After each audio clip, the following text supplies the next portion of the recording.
አዶናይ ለታላቅ ሰብአዊ ተግባር ወደ አሜሪካ ተጉዟል። ጋይስ አሁን ወደ ፕሌን ልንገባ ነው። አርፍደንም ቢሆን የህርት ቱ ህርት ችልድረንስ ኤድ ፋውንዴሽን የበጎ ፈቃድ አምባሳደር ወጣት አዶናይ ብርሃነ ለልብ ህሙማን ህጻናት ድጋፍ ለማሰባሰብ ተልኮ ወደ ዩናይትድ ስቴትስ አሜሪካ አቅንቷል።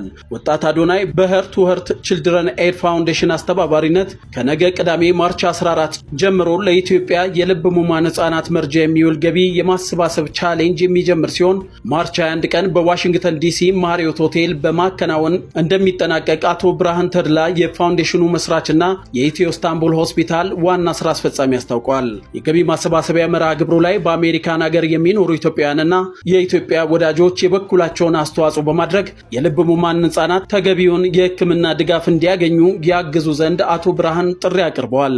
የኢትዮ ኢስታንቡል አጠቃላይ ሆስፒታል እስካሁን ለ113 ህጻናት ከ120 ሚሊዮን ብር በላይ በሆነ ወጪ የነጻ የልብ ቀዶ ጥገና ማድረጉን ያስታወሱት አቶ ብርሃን ይህ ታላቅ ስራ በአንድ ተቋም ብቻ የሚከናወን ባለመሆኑ በህርት ቱ ህርት ችልድረንስ ኤድ ፋውንዴሽን በኩል ተጨማሪ የወገን ድጋፍ ለማግኘት ይህ ፕሮግራም መዘጋጀቱን ጠቁመዋል። በአሁኑ ወቅት በኢትዮጵያ ከ25000 በላይ የልብ ህሙማን ህጻናት ህክምና ለማግኘት እየተጠባበቁ እንደሚገኙም መረጃዎች ያሳያሉ።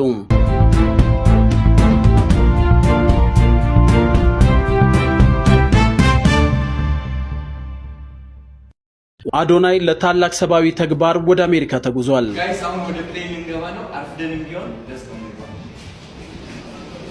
የህርት ቱ ህርት ችልድረንስ ኤድ ፋውንዴሽን የበጎ ፈቃድ አምባሳደር ወጣት አዶናይ ብርሃነ ለልብ ህሙማን ህጻናት ድጋፍ ለማሰባሰብ ተልኮ ወደ ዩናይትድ ስቴትስ አሜሪካ አቅንቷል።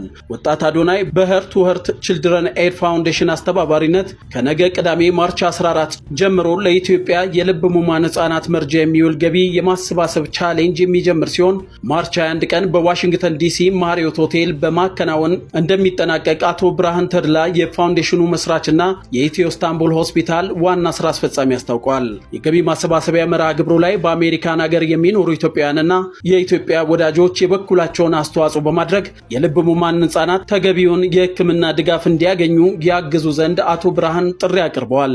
የኢትዮ ኢስታንቡል አጠቃላይ ሆስፒታል እስካሁን ለ113 ህጻናት ከ120 ሚሊዮን ብር በላይ በሆነ ወጪ የነጻ የልብ ቀዶ ጥገና ማድረጉን ያስታወሱት አቶ ብርሃን ይህ ታላቅ ስራ በአንድ ተቋም ብቻ የሚከናወን ባለመሆኑ በህርት ቱ ህርት ችልድረንስ ኤድ ፋውንዴሽን በኩል ተጨማሪ የወገን ድጋፍ ለማግኘት ይህ ፕሮግራም መዘጋጀቱን ጠቁመዋል።